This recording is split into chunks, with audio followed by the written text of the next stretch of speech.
wanted to talk about yesterday or whenever I did the stream last. I don't know, my days are just kind of all jumbled together. But anyways, coming into stream as usual, please understand nothing over here is financial advice. Do your own DD, entertainment purposes only. And if you enjoy my videos and would like to keep them coming, I would really appreciate it if you could share my videos, whether it's short videos or long form live streams, and my other platforms to your friends and family. So then this way I can continue to grow this second channel of mine. And if you don't already know, I'm still trying to get my main channel back. And then so that way I could have two of my YouTube channels. Grateful for the growth over here, regardless.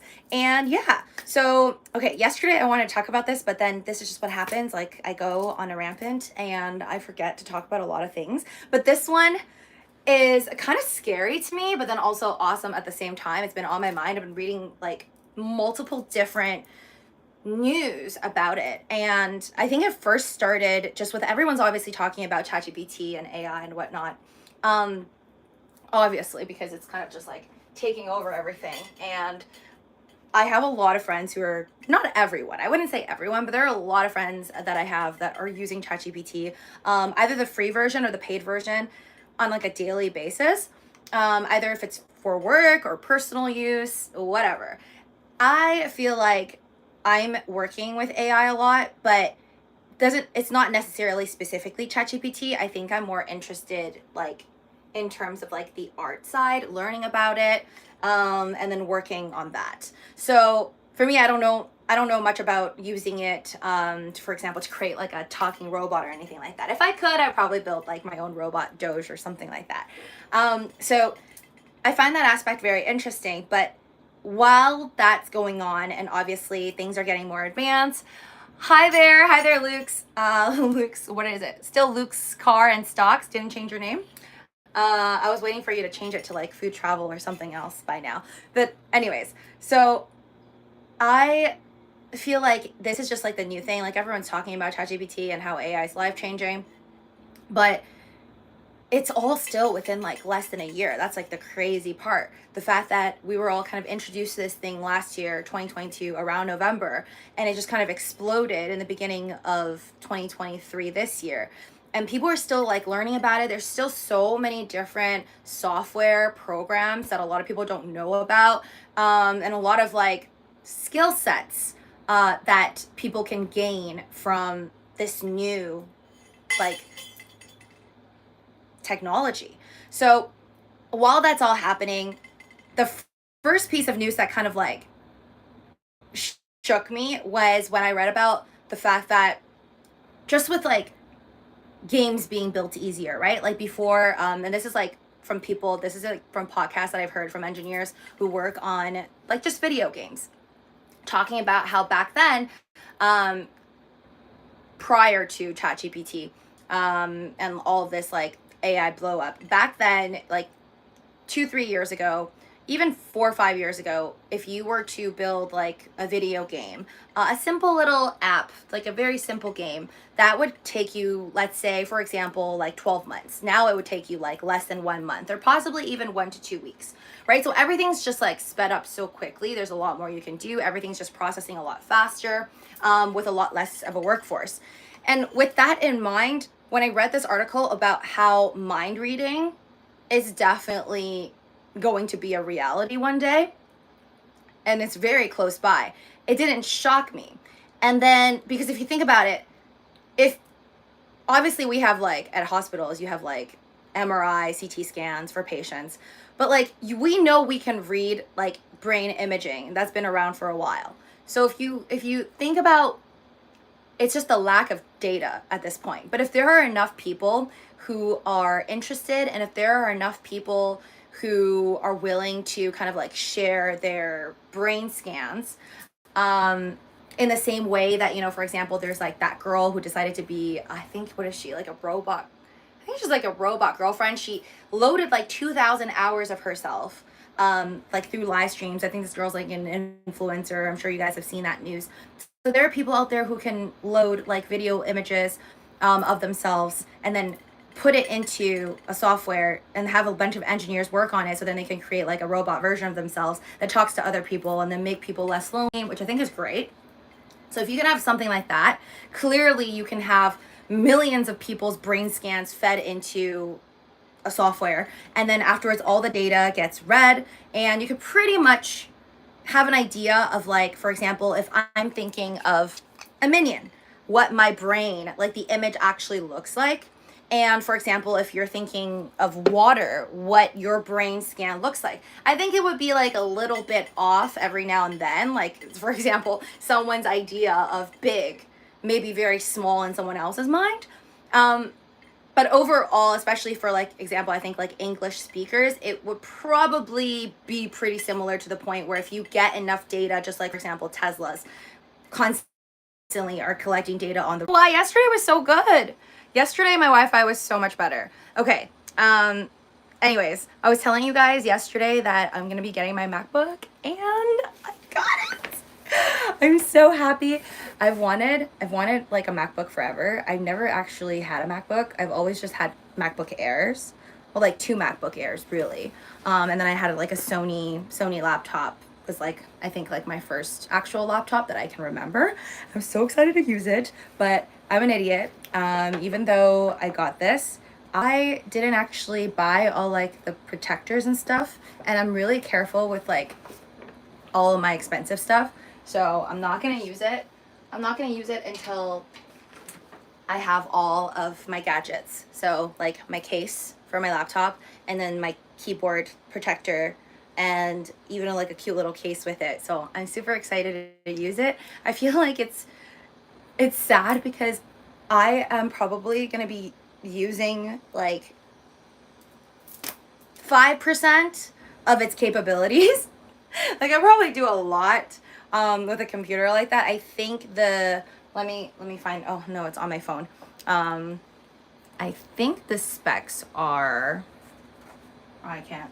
I think it's 12 core CPU or 9 core GPU, or I think it's something like that. But I just know that my MacBook Air is like 2 core, it's dual core. So then if it's 12 core on the MacBook, that's like 6 times I supposedly can process things. And like, I've just never lived like that. Like, I'm so sad. I'm so excited. Because, like, usually my MacBook Air and, like, all previous laptops that I've used, like, if I have too many tabs open, everything just starts to be, like, really slow. So I'm just so happy that I could finally use something that's fast all of a sudden. Hi there, Elephant. Welcome to the stream. So, yeah, okay, sorry. That was, like, I got a little lost there. But as I was saying, this mic isn't really real. But as I was saying, I read this article about how like mind reading is not that far away in terms of just like AI technology bring all of us there. And when I thought about how you can read like somebody's brain images, and eventually with enough data, it wouldn't be that hard to like figure out what people are thinking, is both like invasive, it kind of freaks me out, and it's really cool at the same time, because then it just like disrupts everything. And like, I don't think the world is ready for this. It changes everything. It makes me question everything. It makes me question relationships, romantic ones, family ones, friendships, work relationships, and just like reminds me of the movie Inception period. Like if that was around, then the movie Inception would kind of be a little useless, because the whole point of Inception is like getting into somebody's dream and figuring out what they're thinking in their dream, and then we'll move on to like dreams afterwards. There's more about that. But yeah, all of that is like kind of rendered useless now, because in the future, if everybody can just read each other's minds, and that also like makes me question like, what would be the point of like talking to anyone anymore if we can like all just, and so that was before, right? Like I think months ago I read about that. Months ago I read about how you can in the future, likely, obviously it's not exactly perfected to the point where like, okay, you could just wear these goggles and all of a sudden read everybody's minds. I'm assuming that's going to take many, many years to actually develop.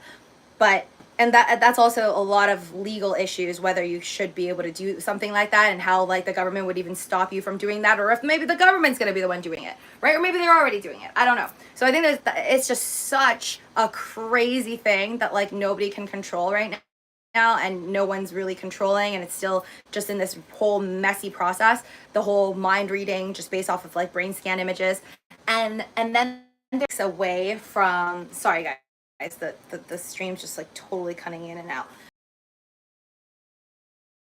But it's kind of sad. It's like they're sweet because it's awesome, like maybe to solve crimes, I think, to be able to read someone's mind. Like, let's say in like a serial killer or whatever, and you have the cops trying to figure out like where the buried bodies are. Like, that's easy, or like figure it out by like reading their minds. And I would believe and I would agree that, yeah, you should be able to do that if they actually committed a crime and you know that they committed a crime, and then you use this technology that we have to like read their minds and figure out something and then save potential lives. I think that's great, but then it's not so great in terms of like intellectual property. People doing exactly what Inception really did and just kind of like delving into your dreams, stealing your ideas. That would be terrible. That would be very sad and terrible. So that's just kind of like, yeah, I think that that's the thing that kind of worries me.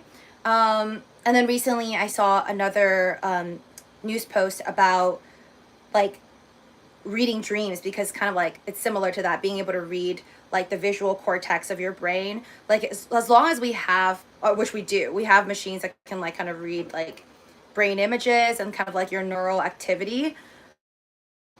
And then if you, with enough data, and then with people helping and being like, okay, this is exactly what I'm thinking about right now, and this is what my neural activity looks like, with enough studying, with enough people allowing each other to study things like this, it's just a matter of time before we're no longer walking around thinking that nobody knows what we're thinking about anymore. So I think it's just a big question of like what the future holds and how humans are going to act around each other.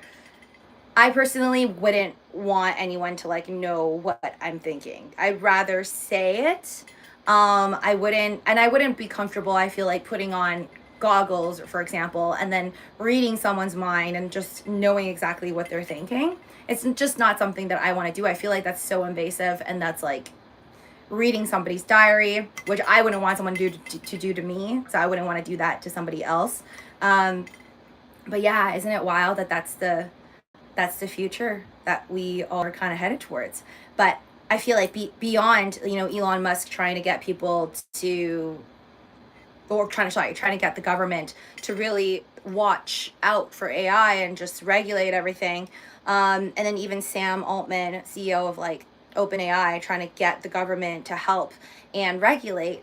I think this is something like very, very important to regulate, right? Like if we're not going to regulate people's ability to create these machines to kind of like invade your privacy, that's just like the worst thing. It's worse than just like simply hackers hacking into your computer or hacking into your phone, which also exists. This is like your mind. And yeah, it's both. It's cool though. It's cool like if this was just a movie, right? Like it's just a sci-fi movie. And again, in thinking of it in other terms, like if someone did something bad and we're trying to save lives here, very important. I think that would be good to read somebody's mind. Obviously, still it'll be against the person who committed the crimes will. Once they've kind of just been confirmed that they are guilty, I think then that would be good. In terms of other scenarios, I really can't see how that would be good to just like read people's minds. I think in terms of like 1984, that would be terrible. It's just gone to a whole other level of mind control, and who knows what would happen, right? Like put it into the wrong hands of people, bad governments, then we're all just kind of screwed. Okay, now off topic. Not talking about this anymore. And I would love to know what you guys think. Do you think this is good, like the ability to be able to read people's minds in the future? Because I definitely think that we're headed over there. If you agree that this is the type of technology that you're excited for, also let me know down in the comment section below. Or if you're also afraid like me, what you're worried about, let me know. I think it's just something to think about. Like our thoughts, which we found like so private to ourselves, like imagine that being exposed all over the place and everyone can see it. That would be wild. Aw, thank you, Bogdan, for missing my crypto shows. I mean, there's not a lot going on with crypto right now. I mean, it's kind of like half. There is something going on with crypto, but I don't think it's nearly as exciting as it was in 2021, but I feel like eventually that moment will come, and we'll talk more about crypto when that moment comes. I am still trading crypto, but I'm right now just more into stocks because it's more active with stocks right now. I think there's movement in stocks for me right now, at least personally. But I do updates. So for those of you guys that are like crazy interested in just crypto and stocks, I do talk about it sometimes, I feel like, on this channel. I'm still waiting for my main channel to come back, but I'm just posting everything right now on this channel as if it's like a combined only channel that I have. But if you want to know like specifically my stock trades or what's going on, I do update on my Patreon and on other links that I have down in the description below. So definitely check out my other platforms. If you're interested in trading stocks, definitely check out MOOMOO or Webull. They're giving up to, Webull is giving up to 12 free stocks for those of you guys that want to open up a new account and sign up with them, make the required deposit. MOOMOO is giving up to 15 free stocks. So definitely check all of that out with my link down below. Much appreciated. Last but not least, because I gotta go out, I am so obsessed with Taylor Swift's new song. And I know not everybody may be a huge Taylor Swift fan like I am, but I love this woman, and I hope that I can make it to her LA show. I think it's gonna be in August. I'm gonna try to get in on it. It'll just be a luck thing because my good friend told me that you can try your luck on the day of the concert. So I'm not going to go and pay like $3,000 for it, but apparently on the day of you could try to snag tickets for an affordable price that's like under $1,000. So I'm going to try my best to still make it to her concert. That would be my second ever concert to go to, because 1989 is like still to this date one of my favorite albums from Taylor Swift. And I'm so excited because she just released her I Can See You song, where there's a lot of history. So if you know Taylor Swift, you know that she's dated Taylor Lautner, the guy who's basically Jacob from Twilight. Still who I remember him as. Obviously he's had other roles, but I think that's what most people like remember him as, because that was like his huge break. But they dated at one point, broke up. She wrote a song about him called Back to December, and I'm just like so amazed by her because she's so inspirational. This is a thing that I really like about her story right now, like how back then, even though she was so famous, she had a record label which had like most of the control, and so she couldn't release all the songs that she wanted, and she couldn't release the songs in a way that she wanted. There were a lot of songs that she couldn't release, period. Oh, thank you, Waikaru, thank you for the super chat, much appreciated. Live streaming, it is great. Hi there. Hi there, Peachy, I hope I'm saying it right.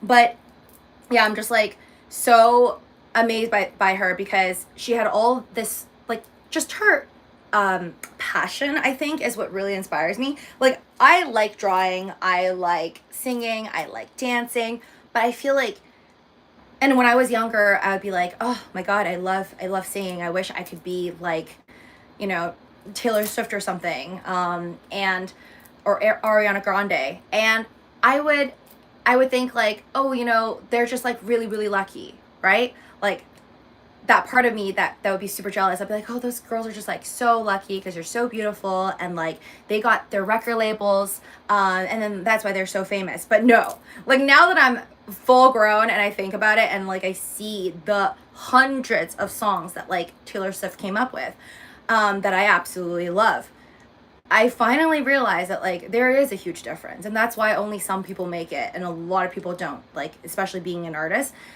And I mean, when I say make it, I mean like you just become this huge star. Obviously, if you love to make music, I think even if you have like one view, you should still do it, because you should do it for yourself. But I definitely understand why someone like Taylor Swift could make it, because she is just like, even though there's so many celebrities, there's so many people who make it big or just make it in like B-list or C-list or whatever, to have that many songs like is insane to me, right? Like this woman has so many albums already, and for her to 13 years later still be able to release so many songs that she had wrote in her past, like basically her new I Can See You video is a song that she wrote. I don't know who it's about. I think it is still about Taylor Lautner, because he's in the video, but it might not be. Do your own DD. But basically, she has so many good music, like catchy bangers that she is able to like hold on to and create also like 10 years ago, in between that time when she didn't have the control and the ability to release those songs.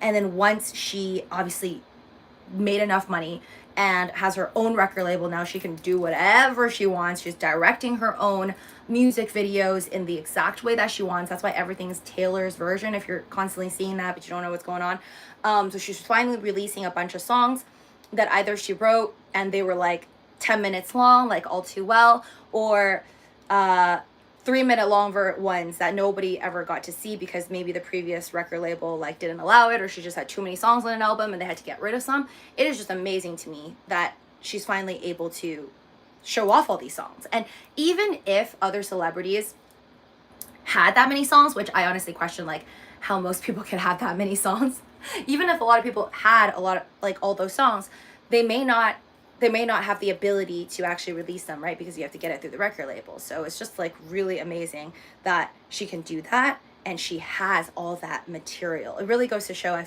feel like, with enough passion, and you're good at doing what you're doing, of course, because I think no matter how you can make like a billion songs, but if they're all not catchy, then, you know, obviously like you're not gonna get to the level near Taylor Swift. So I just found that like very inspiring.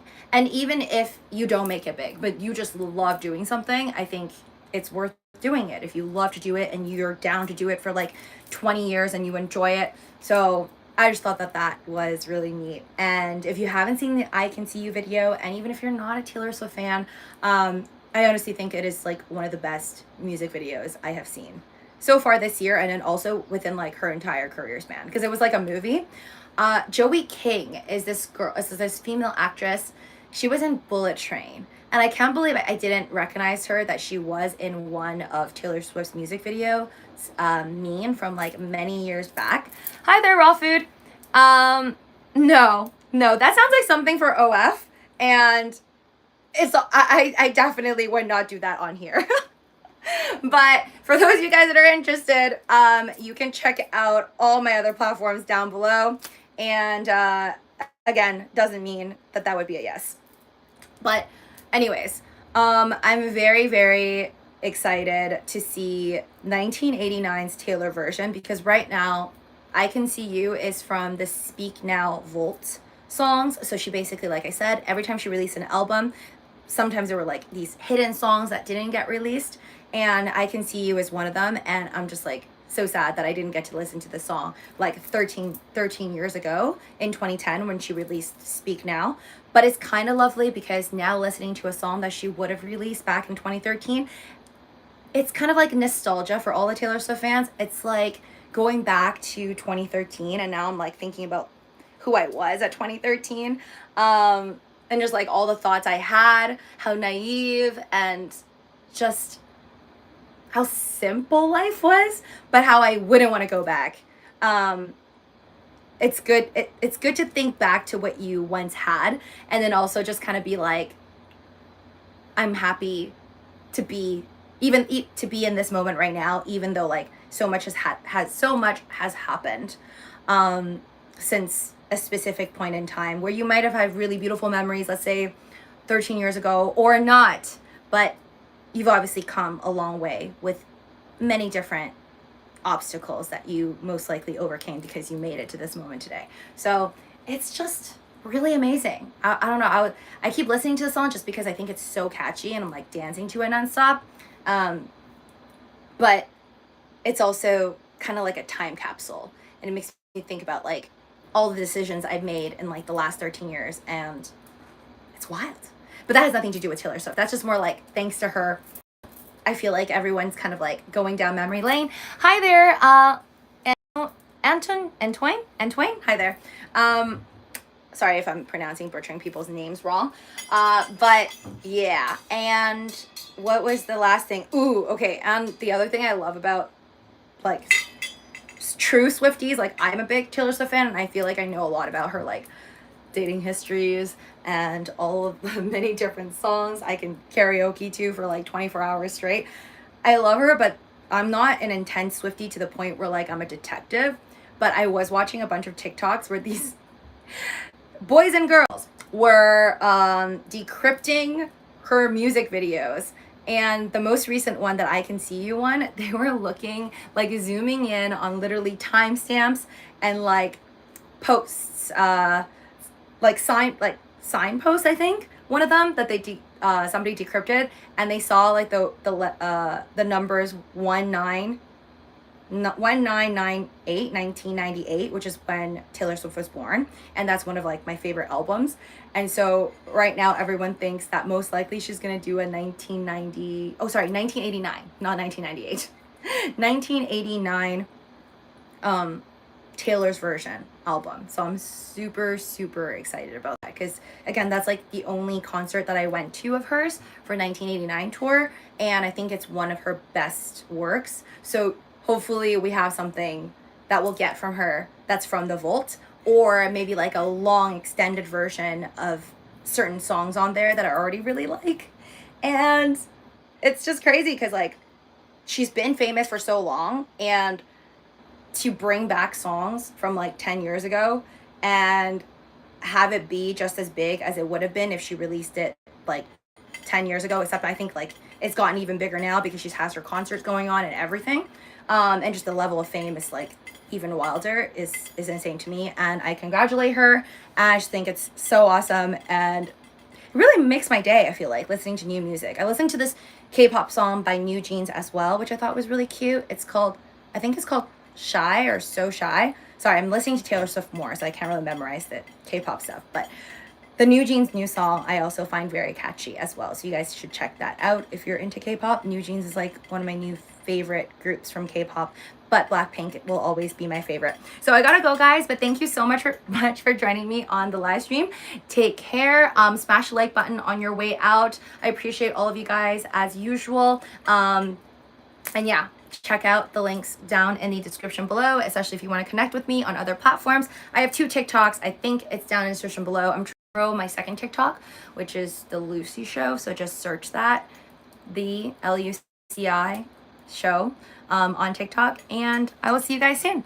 Bye, Jay Harvey. Thanks, guys. Take care. Bye, Twitch folks. And again, I'm sorry if the stream, bye Dan, sorry if the stream kind of like comes in and out. I have to do this on my phone just because I still didn't get everything figured out with YouTube yet. Hopefully I do one day, but until then I have to stream on my phone, so it kind of sucks. It's not the quickest and it lags a lot, but what was I going to say? Forgetting. Oh yes, definitely follow all of my other platforms just in case I have to try another platform to stream, or you can check out my Twitch and see if that's clear on the re-upload, maybe better than YouTube. I don't know, but I'll see you guys soon. Take care.